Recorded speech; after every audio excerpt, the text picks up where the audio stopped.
po ay gagawa ako ng mukbang. So ang mukbang ko po ay kakain ako ng dinner ko po. Tapos pagkatapos niyan ay yung mga fruits. So ipapakita ko sa inyo yung mga fruits po. Yun yung naisipan kong mukbang ko po para healthy. Ayan, so ipapakita ko po sa inyo ha. Ayan, yung una po yung rice. Ayan, may rice po ako. Ayan, tapos ito po ay yung palya or bitter melon na merong tomatoes, meron siyang garlic, meron siyang onions, tsaka meron siyang tawag ito yung tomatoes.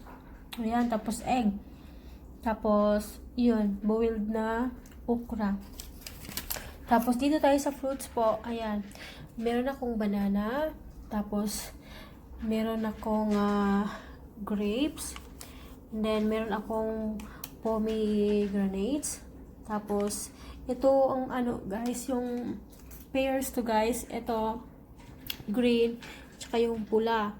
Tapos, ito naman yung apple. Tapos, yung apple na bulk apple na green. Tapos, manga or mango. Tapos, meron akong strawberry and grapes. And then, hindi ako sure kung anong pangalan nito guys. Something na F kasi kinuha ko lang kasi yan dito guys, ay doon guys, kaya ganoon hindi ko masyadong ano yung pangalan. Tapos ito guys ay peaches po siya, or peach. And then yung isa something na na snow peas, parang snow peas ata to. Ayan, so kakain na po ako guys. Ayan.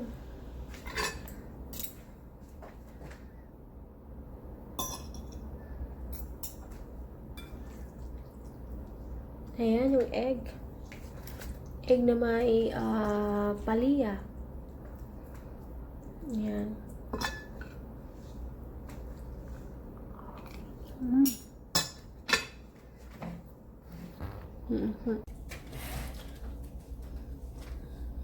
Ayan po.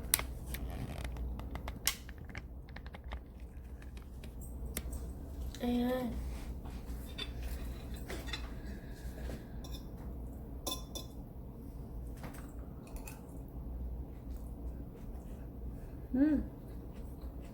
Sarap-sarap.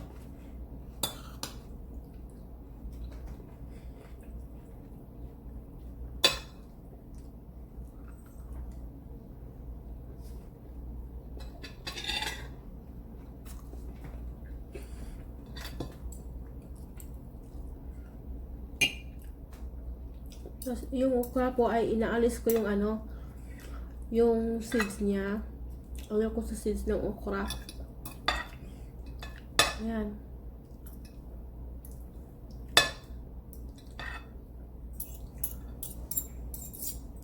Ayan, tapos pingitin ko lang yan.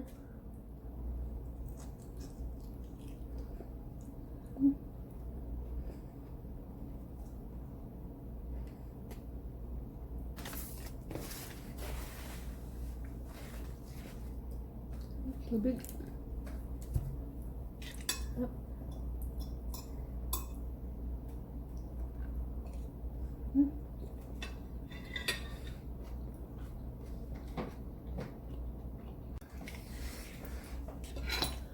Ayan na, malapit ko na pong maubos siya. Kanti na lang. Ayan, naiwan niya na lang po.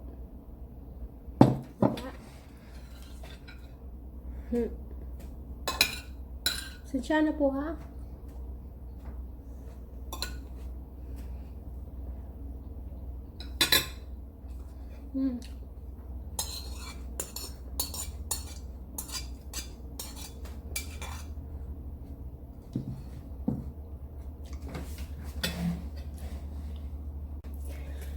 So, ayan na guys, unahin natin to. So, ito yung green guys, yung pula, ito yung tinatawag na pears. Meron ako dito, tsaka green. So, yung pears pala guys, dun siya, yung pinaka-main na state niya sa US na nag-produce ng ng tawag nito pears from California, Michigan, New York, Oregon, Pennsylvania, and Washington. And then of this California, Oregon, Washington make up a majority product. Ayan. Ang kaganyahan ko guys. Ayan. Parang ano siya, ang tawag yun? Hindi siya smooth, parang ano siya, parang medyo a little rough siya. Ayan. Tapos ito guys, maganda to kasi ano siya, antioxidant. Ayan, maganda siya. Tingnan natin ha kung ano yung benefits niya. Ayan. So, yung benefits niya ay rich in important antioxidants and fiber. Tsaka nakaka-weight din siya ng ng loss. Nakaka-lose din siya ng weight. Tapos mga disease or cholesterol, then diabetes, then digestion, then detox din siya, fighting free radicals. So maganda pa ito kakainin. Yan, ito yung first.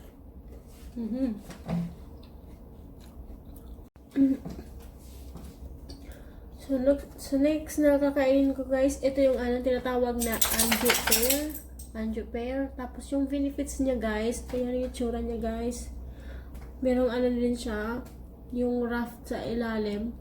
Tapos yung benefits din niya, yung naglo-lose weight siya. Tapos yun din, maganda siya guys pag halimbawa may diabetes, maganda rin kainin, tsaka pang digest din. Tapos detox din siya, then fighting free radicals, so maganda to. And then antioxidant din po siya. Ayan, fiber, ayan, maganda. So maganda talaga yung mga fruits na kainin para healthy. Ayun. So ito guys, ginawa ko lang today sa mukbang ko, pero hindi naman ako laging nakakain ito. Bira lang. Naisipan ko lang kaya nung pumunta kami ng Walmart. Kaya yun. So guys, ito kasing iba, hindi ko na ito makain lahat kasi busog na ako. Ayan, ipapakita ko lang sa inyo.